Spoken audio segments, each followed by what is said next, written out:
রাজ্য সরকার প্রসূত বিশ্ববিদ্যালয়গুলো এই মুহূর্তে অপুষ্টিতে ভুগছে বললেন সুকান্ত মজুমদার।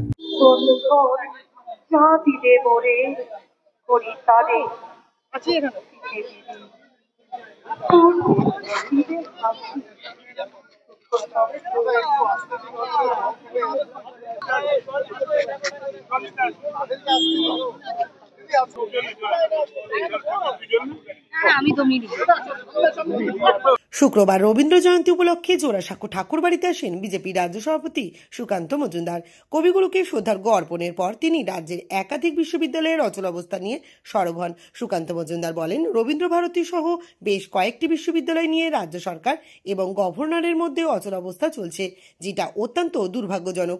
তার দাবি, রাজ্য সরকার প্রসূত বিশ্ববিদ্যালয়গুলো এই মুহূর্তে অপুষ্টিতে ভুগছে। তার আক্ষেপ, প্রতি বছর রবীন্দ্রভারতীতে বাইরে স্টেজ করে অনুষ্ঠান হয়, কিন্তু এবারে সেটা হয়নি, কারণ যে টাকা সরকারের দেওয়ার কথা সেটা ব্রাত্য বসু দিচ্ছেন না।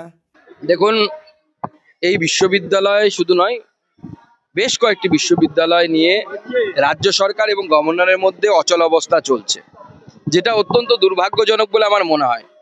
এবং রাজ্যের সমস্ত বিশ্ববিদ্যালয়গুলো, অর্থাৎ রাজ্য সরকার পোষিত বিশ্ববিদ্যালয়গুলো এই মুহূর্তে অপুষ্টিতে ভুগছে। আপনারা জানেন, প্রত্যেকবার রবীন্দ্রভারতীতে বাইরে স্টেজ করে প্রোগ্রাম হয়, এবার হয়নি। কারণ কি? কারণ আমি যেটা জানতে পেরেছি বিভিন্ন সূত্র মারফত, যে নন স্যালারি গ্র্যান্ট ব্রাত্যবাবু দিচ্ছেন না। প্রতিদিন ব্রাত্যবাবুর ছেলেমেয়েরা দুই পক্ষই বলছে আমরা মমতা বন্দ্যোপাধ্যায়ের চালা, মমতা বন্দ্যোপাধ্যায়ের অনুগামী, মমতা বন্দ্যোপাধ্যায়ের ভক্ত।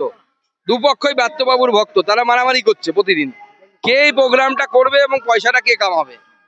প্রতিদিন অনারেবল ভাইস চ্যান্সেলর থেকে শুরু করে অন্যান্য আধিকারিকদেরকে বিভিন্ন রকমের নির্যাতনের সম্মুখীন হতে হচ্ছে। আমি শুনে অবাক হয়ে গেলাম, এখানে সিকিউরিটি অফিসারকে মেরে তার চশমা ভেঙে দিয়েছে।